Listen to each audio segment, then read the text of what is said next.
नमस्कार दोस्तों, स्वागत है आपका SSC learning point by Singh sir. आज हम करेंगे 25 नवंबर की शिफ्ट 2 का पेपर। चलिए फिर स्टार्ट करते हैं बिना टाइम खराब किए हुए। कोई दुकानदार 912 रुपए में एक पंखा बेचकर 14% का लाभ प्राप्त करता है और 1012 में एक अन्य पंखा बेचने पर उसे 8% की हानि होती है।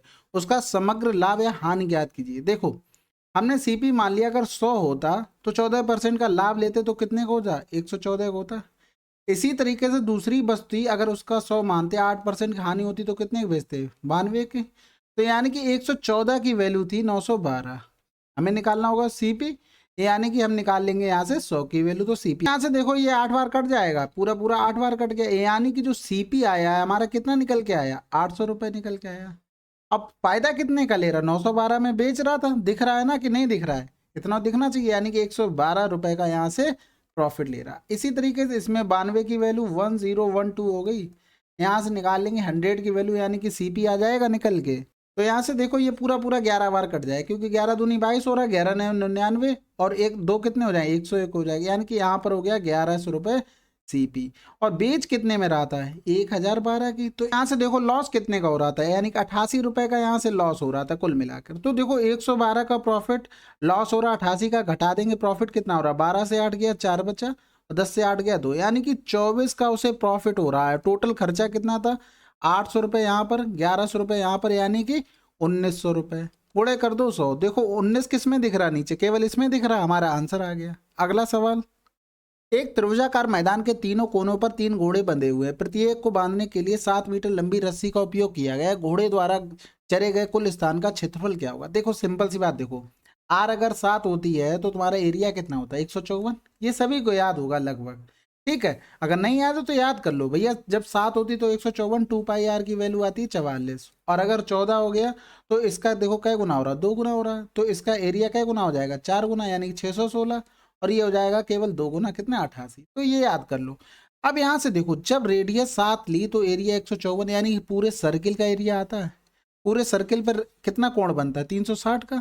यानी कि जब 360 डिग्री का कोण बन रहा है तब एरिया आ रहा है 154। अब त्रिभुज के तीनों कोनों पर बंधा हुआ है, ये देखना है। एक यहाँ पर बंधा है, एक यहाँ पर बंधा हुआ है, एक यहाँ पर। तो इनकी रेडियस तो 7 थी, लेकिन तीनों त्रिभुज के कोणों का योगफल कितना होगा? 180 डिग्री। यानी कि हमें 180 डिग्री का एरिया निकालना था, तो इसका आधा कर देंगे। आधा करेंगे, आंसर कितना आ जाएगा? 77। अगर ऐसे नहीं समझ में आता है तो देखो, इस त्रिज्यखंड का अगर एरिया निकालना हो तो होता है पाई आर स्क्वायर थीटा बटे 360 होता है। तो यहाँ पर देखो, एक थीटा 1 हो गया, ये थीटा 2 हो गया, थीटा 3 हो गया। तो यहाँ से पाई आर स्क्वायर, और क्या करेंगे? 360 ले लेंगे कॉमन। यहाँ हो जाएगा theta 1 into theta 2, sorry plus का होगा, प्लस का थीटा 3 हो जाएगा। इनका सम कितना है? 180। 180 दूनी 360 होता है, यानी कि पाई आर स्क्वायर का हमें आधा करना पड़ेगा। वही तो यहाँ से किया था। तो समझ में आ गई होगी, चीज़ें याद करने से बहुत फायदा मिलता है। लेकिन हम ये नहीं कहते सब कुछ रट डालो, जो रटने लायक हैं, जिस पे सवाल बार बार आते हैं उनको रटो। चलिए फिर अगला सवाल करते हैं। 3/7 और 18/5 का एलसीएम कितना होगा? देखो, अगर कभी भी भिन्न लिखी हो तो जो भी बोला जाए, जैसे एलसीएम बोला गया तो ऊपर वाले का एलसीएम ले लो, नीचे वाले का एचसीएफ ले लो। अगर एचसीएफ बोलता है तो ऊपर वाले का एचसीएफ ले लो, नीचे वाले का एलसीएम। तो देखो, इनका एलसीएम कितना होगा? 18 हो गया। इनका एचसीएफ कुछ तो कॉमन नहीं है, 1 हो गया, यानी कि आंसर 18। अगला सवाल, दो धनात्मक संख्याएं ए और बी 11:8 के अनुपात में है। यदि ए के 7 गुने और बी के 4 गुने का अंतर इतना है तो 2a प्लस 3b का मान कितना होगा? देखो, ए के 7 गुने और बी के 4 गुने, यानी कि 11 सत्ते 77, 8 चौक 32 हो गया। डिफरेंस 7 से 2 गया 5, 7 से 3 गया 4। 45 की वैल्यू दी थी 225। क्या गुना हो रहा है? केवल 5 गुना हो रहा है। यानी कि अगर 11 की वैल्यू निकालेंगे कितना हो जाएगा? 55 हो जाएगा। और 8 की वैल्यू निकालेंगे तो 40 हो जाएगा। अब ए का 2 गुना कर रहा है, यानी कि 55 का 2 गुना 110 हो गया। और बी का क्या गुना हो रहा है? 3 गुना, यानी कि 120 हो गया। तो यहाँ से 0 हो गया, 3 हो गया, 2 1 1 2 हो गया, आंसर आ गया। अगला सवाल, विवाह के समय एक पति और उसकी पत्नी का औसत आयु 25 वर्ष है। 7 वर्ष बाद उनका 2 वर्ष का एक बच्चा हो गया। वर्तमान समय में परिवार की औसत आयु कितनी होगी? देखो, 7 वर्ष बाद की बात कर रहा है, यानी कि पति हस्बैंड एंड वाइफ की जो एवरेज होगा 7 वर्ष बाद, सभी में 7 7 मिलेगा, यानी कि 25 और 7 कितना हो जाएगा? 32 हो जाएगा। एक बच्चा हो गया, उसने जन्म लिया, वो 2 वर्ष का है। तो देखो एवरेज से कितना कम है ये? 30 कम हो रहा है, 30 कितने लोगों में कम हो रहा है, 3 लोगों में, यानी कि डिवाइड करेंगे 10 हो गया, यानी कि 32 से 10 माइनस कर देंगे, आंसर क्या आ गया, 22 आ गया। अगर ऐसे करने में दिक्कत है तो गुणा भाग कर लिया करो, कोई दिक्कत नहीं। 25 थी तो 25 दूनी 50 सम आ गया, अब दोनों में 7-7 साल बढ़ेंगे, यानी कि 14 हो गया। 2 वर्ष का बच्चा था, ये भी जोड़ दो इसमें, तो 4 2 6 हो गया, 5 1 6 हो गया, बटे 3 हो गया, 3 दूनी 6, 3 दूनी 6, आंसर आ गया। अगला सवाल, एक निश्चित वार्षिक चक्रवृद्धि ब्याज की दर पर उधार दी गई एक धनराशि 3 वर्ष में प्राप्त मिश्र धन उस राशि से 72.8% अधिक होता है, जबकि ब्याज की गणना वार्षिक चक्रवृद्धि आधार पर की जाती है। रुपए 18,000 की धनराशि पर उसी ब्याज दर पर 1 से 1/2 वर्ष में प्राप्त चक्रवृद्धि ब्याज ज्ञात कीजिए, जबकि ब्याज की गणना अर्धवार्षिक चक्रवृद्धि आधार पर की जाती है। तो यहाँ पर हमें निकालना है क्या, रेट। अब यहाँ से देखो, मान लो अगर तुम्हारा प्रिंसिपल 100 होता, समझना बात को, अगर तुम्हारा प्रिंसिपल 100 होता तो क्या कह रहा है, मिश्र धन 72.8% अधिक है, यानी कि इतना अधिक कर देंगे तो 172.8 हो गया, यहाँ से हटाया, इधर जीरो बढ़ गया। 3 साल की कह रहा है, यानी कि क्यूब रूट ले लो इसका, दोनों का क्यूब रूट ले लिया, यानी कि ये कितना हो गया 10, ये कितना हो गया 12 हो गया, इनमें डिफरेंस 2 का, बटे हो गया 10, गुणे हो गया 100, यानी कि रेट कितनी आ गई 20%, निकल आई रेट। अब यहाँ से एक चीज और देखो, अब कह रहा है अर्धवार्षिक, यानी कि रेट जो इस वाले क्वेश्चन में अब लगेगी, दूसरा वाला क्वेश्चन देखते हैं, पेन चेंज करता हूँ थोड़ा। इस वाले क्वेश्चन में रेट देखो अर्धवार्षिक चल रहा है, यानी कि यहाँ पर रेट हो गई आधी 10%। अब एक सही 1/2 वर्ष, यानी कि यहाँ पे टाइम देखना पड़ेगा, एक साल में 2 बनेंगे 6-6 महीने के अर्धवार्षिक, एक तो दिया हुआ है, यानी कि अल्टीमेटली हमें 3 साल का करना पड़ेगा। तो जैसे पहले किया था रेशियो बना के, वैसे भी कर सकते हैं। जैसे याद भी होगा 3 साल की इफेक्टिव रेट क्या होती, 33.1% होती, यानी कि 18,000 का हम अगर 33.1% निकाल लें, हमारा आंसर आ जाएगा। ये चला गया, ये जीरो इससे चला जाएगा, यानी कि 18 एकम 18 हो गया, हाथ से लगा एक, 18 दिया 54 हो गया, 54 एक 55 की 5 हो गया, हाथ से लगा और 5 हो गया, हाँ ठीक है, 18 दिए 54, 54 और 5 59 हो गया, यानी 59-58 हमारा आंसर आ गया। ठीक है, जैसे अगर मान लो ये याद नहीं होती तो क्या करते, 10 बटे करते, 1/10 आता, यानी 10 की चीज़ 11 हो गई, इसका क्यूब करते, क्योंकि 3 साल की कर रहा है, क्योंकि 3 टाइम स्लैब बन गए, 1331 हो गया, तो कितना ब्याज मिला, 331 मिला।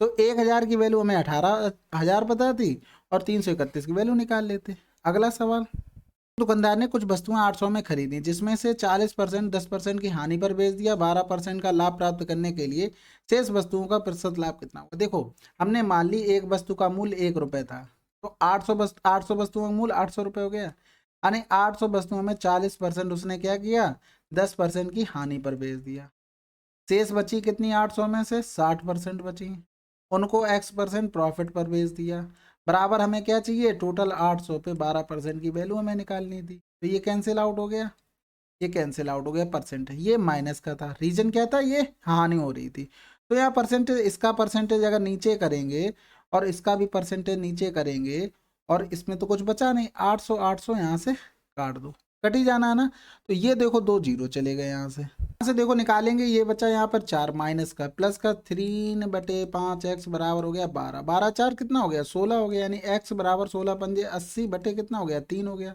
यहाँ से करेंगे 3 दूनी 6, 2 बचा 3 चक 18, 26 सही 2/3% आंसर आ जाएगा। तो आगे से ये सवाल नोट कर लो, ये यहाँ पर जो 800 दिया है ना, ये भी नहीं लिखना है तुमको, डायरेक्ट सवाल करना है, ठीक है, प्रैक्टिस कर लेना इतनी इस पे। अगला सवाल, एक निश्चित कार्य को करने के लिए एबीसी की क्षमताओं का अनुपात इतना है, एक साथ कार्य करते हुए वे उस कार्य को 15 दिनों में पूरा कर सकते हैं, बी और सी उसी कार्य का 80% हिस्से को कितने दिनों में पूरा करेंगे। देखो 5 3 8 तो 10, 10 की इफिशियंसी से 15 दिन तीनों ने काम किया, टोटल काम कितना हो गया 150, और बी और सी को करना, बी सी की इफिशियंसी 5 3 8 हो गया, और इस काम का 80%, ये भी लिख लो भाई, आंसर क्या आ गया 15। अगला सवाल, देखो इसमें इकाई का अंक बताना है, सबसे पहले हम रिपीटेशन देखते हैं कि 3 की रिपीटेशन कितने बाकी, जैसे 3 हो गया, फिर 3 गुणा 3 करेंगे, 3 त्रिका 9 हो गया, फिर 3 गुणा 3 करेंगे, 3 देखो 3 हो गया, 3 त्रिका 9 हो गया, फिर यहाँ से करेंगे तो 9 3 27 आ जाएगा, फिर गुणा करेंगे 3 सत्ते 21 आ गया, फिर गुणा करेंगे 3 एकम 3, यानी 1 2 3 4 पे रिपीटेशन हो रही, तो जो ऊपर नंबर दिया जाता है इसमें भाग करते हैं, यहाँ से किया तो 4 चौकू 16 ज़्यादा हो जाएगा, 4 तियाँ 12 हो गया, 2 बचा, 4 सत्ते 28 हो गया, 1 बचा, यानी 3 की पावर 1 लिख दो, यहाँ से करेंगे तो 4 चौकू 16 ज़्यादा हो जाएगा, फिर 4 तियाँ 12, 4 सत्ते 28, यानी कि 2 बचा, यानी प्लस 3 की पावर 2 गया। यहाँ से करेंगे तो देखो 2 बच रहा था, अब यहाँ पर बच जाएगा 3, क्योंकि सभी में एक एक बढ़ता जा रहा है। तो यहाँ 3 त्रिका 9 तियाँ 27 हो गया, यहाँ 3 त्रिका 9 हो गया, यहाँ प्लस का 3 हो गया, तो 9 3 12, 12 7 कितना हो गया, 19 हो गया। समझना बात, तो यूनिट डिजिट क्या आ गई, 9 आ गई। एक ठोस बेलन के आधार की त्रिज्या और ऊंचाई का योग 17 है। देखो आर प्लस एच कितना है, 17 है। ठोस बेलन का संपूर्ण पृष्ठीय क्षेत्रफल इतना है, तो बेलन की ऊंचाई कितनी है। संपूर्ण पृष्ठीय क्षेत्रफल क्या होता है, 2 पाई आर एच प्लस आर होता है, बराबर हो गया 748 हो गया, यानी कि 2 पाई आर की वैल्यू हम निकाल सकते हैं।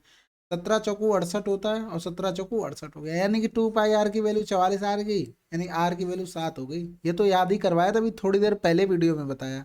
यानी कि इसकी वैल्यू अगर 7 होगी तो इसकी वैल्यू कितनी होगी, 10 होगी। अगला सवाल, 20%, 30% और 5% की 3 क्रमिक छूट देकर किसी वस्तु को इतने में बेचा जाता है। यदि वस्तु का अंकित मूल्य 55% की एकल छूट दी जाती है तो वस्तु का विक्रय मूल्य कितना होगा। देखो सिंपल सी बात है, या तो आप तो फार्मूले से चेक कर लो इन तीनों की एकल छूट, तब देख लो, नहीं तो क्या करना, जैसे एक्स मान लो मूल था, 20% की छूट देंगे तो 20 पंजे 100, यानी 4/5 हो गया। 30% की छूट मतलब 70 कितना हो गया, 17% बचा, ठीक है। 5% की छूट देंगे यानी 95 हो गया, बराबर हो गया 45220/100 हो गया। ये कैंसिल आउट हो गया, जीरो से जीरो चला गया। 7 से काट दें, बिल्कुल काट सकते हैं। 7 छक्का 42 हो गया, यानी कि 5 से 2 गया 3 हो गया, 7 चौक 28, फिर 7 छक्का 42 हो गया। 19 पे ना 95 हो गया, तो 19 तियाँ 57, 7 बचा, 19 चौक 76 हो गया। कट जाएगा, बिल्कुल 2 से काट दो, 2 दूनी 4 हो गया, 2 एकम 2, 2 सत्ते 14 हो गया। 5 से काट देंगे, 5 ये चला जाएगा, 100 तो अभी बचा हुआ, तो देखो यहाँ से कर लेंगे, 2 पंजे 10, 17 पना 85 हो गया, 850 आ गया, ठीक है। अब इस पर छूट देनी कितने की, 55% विक्रय मूल्य बताना है। 55% की छूट देती, बचा कितना, 45%। जीरो से जीरो चला गया, यहाँ देखो 55 25 हो गया, यहाँ से लगा 2 हो गया, फिर देखो 8 चौक 32 हो जाएगा, नहीं 8 पन्ना 40 और 5 चौक को 20, 40 20 60 और 2 62 की 2 हो गया, यहाँ से लगा 6, 8 चौक 32 32 और 6 38 हो गया। डिवाइड 10 से करना, यानी 382.5 आंसर आ गया। अगला सवाल, ए का मासिक वेतन बी के मासिक वेतन से 20% अधिक है। सी का मासिक वेतन बी के मासिक वेतन से 25,000 अधिक है। उन सबका कुल मासिक वेतन इतना है, सी का वेतन ए के वेतन से कितना % अधिक है। तो देखो ए और बी में क्या रेशियो होगा, 20 पंजे 100, यानी कि ये 5x हो गया, ये 6x हो गया। सी का वेतन बी के वेतन से 25,000 अधिक है, यानी कि बी के वेतन से 25,000 अधिक हो गया। अब कह रहा है सी का वेतन ए के वेतन से कितना % अधिक है, यानी कि सी का वेतन ज्यादा होगा, और प्लस का 25,000 माइनस का 6x हो जाएगा, अपॉन का ए से ही बोला ना, तो 6x मल्टीप्लाई 100, यानी कि हमें कुल मिला के इसकी वैल्यू निकालनी। यहाँ से देखो 6 5 11 और 11 5 16x प्लस 25,000 बराबर हमें दिया था 265,000। तो 16x बराबर हो जाएगा 25,000, घटा दो 6 से 2 गया 4, यानी कि 24 1 2 3 4, यानी x बराबर आ जाएगा 24 1 2 3 4/16। तो 16 दूनी 32 ज्यादा हो जाएगा, 16 एकम 16 बचा 8, 16 पंजे 80, यानी कि 15,000 आ गया। वैल्यू पुट कर दो, यहाँ से इसको घटाएंगे तो 25,000 माइनस का x हो जाएगा, बटेगा 6x इंटू 100, यानी 25 से 15,000 घटाएंगे तो क्या आ जाएगा, 10,000 बटे 6 गुणे 15, 1 2 3 गुणे हो गया 100, 2 जीरो चले गए, 1 जीरो यहाँ से चला जाएगा, 10,000 आएगा, सॉरी 1 जीरो कम कर लेना, ठीक है। 5 तियाँ 15 हो गया, 5 दूनी 10 हो गया, 1 2 3 हो गया, 2 तियाँ 6 हो गया, और 2 एकम 2 हो गया, 1 2 3, ठीक है। 1 जीरो कट भी चुका नीचे वाले से, फिर बाद में कहो कि क्या कर दिया, 100/9 हो गया, यानी 11 से 1/9% आंसर आ गया। कैलकुलेशन तो आप इतनी कर ही सकते हैं। अगला सवाल, किस राशि के लिए x% वार्षिक ब्याज दर पर x वर्षों का साधारण ब्याज x होगा। देखो x हो गया, ब्याज मिल गया, यानी कि राशि हमारी पी रही होगी, रेट हमारी x है, समय हमारा x है, बटे हमारा 100 हो गया, तो x से x कट गया, यानी कि p बराबर कितना आ गया, 100/x आंसर आ गया। अगला सवाल, 60 किलोमीटर प्रति घंटा की चाल से यात्रा करने पर एक कार को एक निश्चित दूरी तय करने में 4 घंटे लगे। उसी दूरी को 1.5 घंटे में तय करने के लिए इस कार की चाल की स्पीड बतानी थी। देखो टाइम में रेशियो देख लो, 4 और 1.5, तो स्पीड में 1.5 और 4, समझना बात को। इसकी वैल्यू दी थी 60, यानी कि कै गुना हो गया, 40 गुना हो गया, इसका भी 40 गुना करेंगे तो 4 चौको 16, 160 किलोमीटर प्रति घंटा चाल हो गई। अगला सवाल, एक वस्तु को 5800 में बेचने पर होने वाला लाभ उसकी वस्तु को 2200 में बेचने पर होने वाली हानि के बराबर होगा। पहले ही बताया है, ऐसे सवालों में तुरंत उनको जोड़ दो। तो 0 0 8 2 10 की 0 हाथ से लगा, 1 हो गया, 6 2 8 हो गया, बटे 2 कर दो, यानी कि 2 चौको 8, यार 4000 क्या आ जाता है, ये सीपी आ जाता है, तुम्हारा कॉस्ट प्राइस हो जाता है। हमें लाभ निकालना, तो लाभ के लिए देखो 5800 में बेच रहा था, यानी कि इसमें से क्या कर दें, 5800 घटा दें, आंसर क्या आ गया, 1800। अगला सवाल, ए की आय बी की आय की 80% अधिक है और सी की आय ए और बी की आय की कुल आय में 20% से 25% अधिक है। सी की आय ए की आय से कितने परसेंट कम है। देखो सिंपल सी बात है, ए की आय बी की आय से 80% अधिक है, ठीक है। सी की आय ए प्लस बी की कुल आय यानी 180 प्लस 100 कुल आय का 20% से 25% अधिक है, यानी 125 बटे 100 हो गया। तो यहाँ से हो गया 20 पंजे 100 हो गया, 5 दूनी 10 हो गया, 55 25, 25 चौकू 100 हो गया। यहाँ से कट जाएगा, काट दे, तो यहाँ से 4 चौकू 16 हो गया, 4 पंजे 20 हो गया। यहाँ से 4 दूनी 8, 4 पंजे 20, यानी 5 5 10 की 0 हाथ से लगा 1 हो गया, यहाँ 5 हो गया, 5 2 70 हो गया। तो कह रहा है सी की आय ए की आय से कितने परसेंट कम है। एक कितना कम हो रहा है, 110 कम हो रहा है, किससे, 180 से गुणे कर दो 100, यानी 0 से 0 चला गया, 2 में 18 हो गया, 2 पंजे 10 हो गया, यानी 550 बटे 9 हो गया। 9 चक्का 54, 1 बचा, 9 एकम 9, फिर 9 एकम 9, 61.1% आंसर। अगला सवाल, देखो सिंप्लीफिकेशन के सवाल आ गए। सबसे पहले क्या सॉल्व करते हैं, ऑफ सॉल्व करते हैं, यानी कि 2 से 2 कट गया, ये कितना हो गया 3, 3 नीचे है, जब साइन यहाँ पर 0.2 गुणा करेंगे तो 3 ऊपर चला जाएगा, माइनस का 2 एकम 2 हो गया, और बटे में कितना था 2 था, यानी 2 से 2 कट जाएगा, ये तो 1 हो गया पूरा, क्योंकि ये कट गया। ठीक है, अब नीचे वाला सॉल्व करते हैं। तो यहाँ से देखो ऑफ किया तो 2 से 2 चला गया, फिर यहाँ पर देखो 0.2 इंटू 2 मल्टीप्लाई 3 ऊपर चला गया माइनस का, फिर ऑफ सॉल्व करते हैं, 2 से 2 कैंसिल आउट हो गया, यानी कि यहाँ पर गुणा का जब साइन करेंगे, देखो डिवाइड में आ रहा पूरा माइनस वाला, तो इस पोर्शन को केवल देखो, यहाँ पर 1 बचा, यहाँ पर 1 डिवाइड बाई 1/4, यानी 1/1/4 करेंगे तो 4 ऊपर चला जाएगा, तो यहाँ पर हो गया 4, यहाँ पर 3 दूनी 6 हो गया, 6 दूनी 12, यानी 1.2 माइनस का 4, यहाँ पर 3 दूनी 6 हो गया, यानी 0.6 माइनस का 1 हो गया। तो देखो यहाँ से घटाएंगे तो 1 से हम घटा देते हैं तो पॉइंट का 4 हो गया, वो भी काय में माइनस में। यहाँ से घटाएंगे तो देखो कितना 4 ज़्यादा हो रहा, 4 से 1 पूरा 2 घटा दो तो 2 बचा, और 2.8 वो भी किसका, माइनस का, माइनस से माइनस कट गया, पॉइंट से पॉइंट, 4 सत्ते 28, 1/7 आंसर आ गया। देखो ये बहुत सावधानी से सवाल किया करो, गलत होने के चांस 100% रहते हैं इसमें, जल्दी जल्दीबाजी में गलत हो जाता है। अगला सवाल करते हैं, गोविंद, रहीम और सुधीर नामक 3 व्यक्ति हैं जो एक कार्य को 8 12 15 दिनों में पूरा कर सकते हैं। यदि वे एक साथ मिलकर कार्य पूरा करते हैं तो कार्य को पूरा करने में लगने वाला समय, देखो बहुत सिंपल हो गया।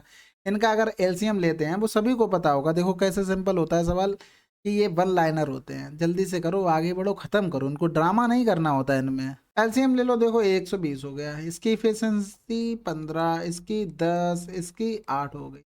तो यही काम करना तीनों को मिलकर, 15 और 8 कितना हो गया 23, और 23 10 कितना हो गया 33 हो गया, तो 3 एकम 3, 3 एकम 3, 3 चौको 12, आंसर आ गया।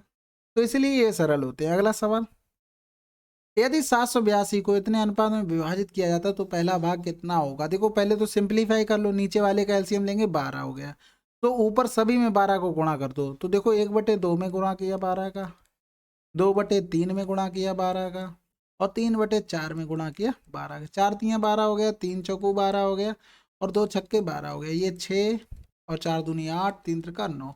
ठीक है, सम कर लो, 8 से 14 हो गया, 9 23 हो गया, 23 की वैल्यू थी 782, मल्टीप्लाई में पहली वैल्यू चाहिए यानी 6 की, तो 23 तियाँ कितना हो गया 69 हो गया, 9 बचा, 23 चौको 92, 6 चौक 24 हो गया, 6 तियाँ 18 हो तो 20 हो गया, आंसर आ गया। अगला सवाल, एक समूह में कुछ व्यक्तियों का औसत वजन 70 केजी है, जब 60 केजी औसत वजन वाले 15 व्यक्ति इस समूह को छोड़कर चले जाते हैं, या 87.5 केजी औसत वजन वाले 15 व्यक्ति इस समूह में शामिल होते हैं, तो दोनों स्थितियों में समूह में व्यक्तियों का औसत वजन बराबर रहता है। प्रारंभ में इस समूह में कितने सदस्य थे। देखो सिंपल सा सवाल था, बहुत सिंपल। कैसे सिंपल था, यहाँ पर देखो मान लो टोटल x लोग थे, अब हमें इनका डिफरेंस देखना, जितना भी डिफरेंस हो रहा होगा उतना ही बराबर कर देंगे। देखो यहाँ से डिफरेंस 10 एक आदमी पे, और टोटल 15 हो गए, यानी 15 आदमी टोटल इतना डिफरेंस कर रहे थे, लेकिन आदमी एक्स से कम हो गए, कितने हो गए, x-15। दूसरी कंडीशन में बढ़ रहा है ना, तो कितना बढ़ा, 17.5। टोटल 15 लोगों ने इतना बढ़ाया, तो एक आदमी पे कितना, टोटल एक्स आदमी थे, 15 और आ गए। इन दोनों को कर दो बराबर, बस सवाल यहाँ पर तुम्हारा खत्म हो गया। 15 से 15 चला गया, पॉइंट हटाया, इधर 0 हो गया, 25 चौकू 100 हो गया, 25 सत्ते 175 हो गया। क्रॉस मल्टीप्लाई, यानी 4x प्लस 15 चौकू 60 बराबर हो जाएगा 7x माइनस का 15 सत्ते 105, यानी कि 3x बराबर 105 प्लस हो जाएगा 60। यानी कि यहाँ से करेंगे 3 तिरका 9 हो गया, 3 पंजे 15, 3 दूनी 6, यानी x बराबर आ गया 55। यानी टोटल आदमी कितने थे, पहले 55 आदमी थे। अब इसको जैसे भी मॉडिफाई करके मोल्ड करना चाहे आप लोग कर सकते हैं, इसको आप शॉर्ट बना सकते हैं। ठीक है, अगला सवाल, कोई राशि साधारण ब्याज पर 12% वार्षिक ब्याज दर पर कितने समय में दोगुनी हो जाएगी। देखो दोगुनी हो रही, एक से राशि कितनी होगी, दो, ब्याज कितना मिला, 1 रुपए का, यानी 1 का ब्याज मिला किस पर, एक राशि पर। 12% रेट थी, समय टी हो गया, बटे हो गया 100, तो 4 तियाँ 12 हो गया, 4 दूनी 8 हो गया, और 4 पंजे 20 हो गया, यानी 25/3 आ गया क्या, वर्ष में। तो यहाँ से करेंगे 3 अट्ठे 24, पूरा पूरा भाग चला गया, बचा कितना, 1/3 गुणे कर दो 12, यानी 3 चौकू 12, यानी 8 वर्ष 4 माह में हो जाएगा। अगला सवाल, 16% की छूट देने के बाद 16% का लाभ अर्जित करने के लिए एक दुकानदार को 210 रुपए की क्रय मूल्य की वस्तु का अंकित मूल्य कितना रखना चाहिए। देखो हमने पहले भी बताया हुआ, मार्क प्राइस लिखो, कॉस्ट प्राइस, छूट वाला लिख दो सीपी के नीचे, यानी कि कितना हो जाएगा 84। प्रॉफिट वाला लिख दो एमपी के नीचे, यानी कि वैल्यू हो गई 116। तो देखो 210 किसकी वैल्यू थी, 84 की, हमें मार्क प्राइस निकालना था 116 की वैल्यू। यहाँ से तो 21 चौक 84 हो गया, 4 दूनी 8 हो गया, 3 बचा 4 ने हम 36, यानी 290 आंसर आ गया। अगला सवाल, 2310 लोगों को 3 पार्टियों में इस प्रकार विभाजित करें कि पहली पार्टी के 1/2, दूसरी पार्टी के 1/3 और तीसरी पार्टी के 1/6 भाग में लोगों की संख्या बराबर। देखो पहली पार्टी के 1/2, दूसरी पार्टी के 1/3 और तीसरी पार्टी के 1/6। पहले तो देखो ऑप्शन देखो, 1/6 कह रहा है, 1/2 किया, 2 दूनी 4, 2 एकम 2 हो गया, यहाँ पर 3 दूनी 6, ये तो कैंसिल आउट हो गया। यहाँ से करेंगे 2 दूनी 4, 2 एकम 2 हो गया, 3 दूनी 6 हो गया, अब नहीं जाएगा, ये भी कैंसिल। 2 दूनी 4 हो गया, 2 एकम 2 हो गया, 3 दूनी 6 हो गया, और फिर 3 से कटेगा, नहीं कटेगा। तो इसमें देखो 3 एकम 2 एकम 2 हो गया, 2 दूनी, सॉरी 2 दूनी 4, 2 एकम 2 0 हो गया, 3 दूनी 6, 3 एकम हो गया, 6 दूनी 12, 6 एकम 6 हो गया, बराबर आ गया, आंसर आ गया।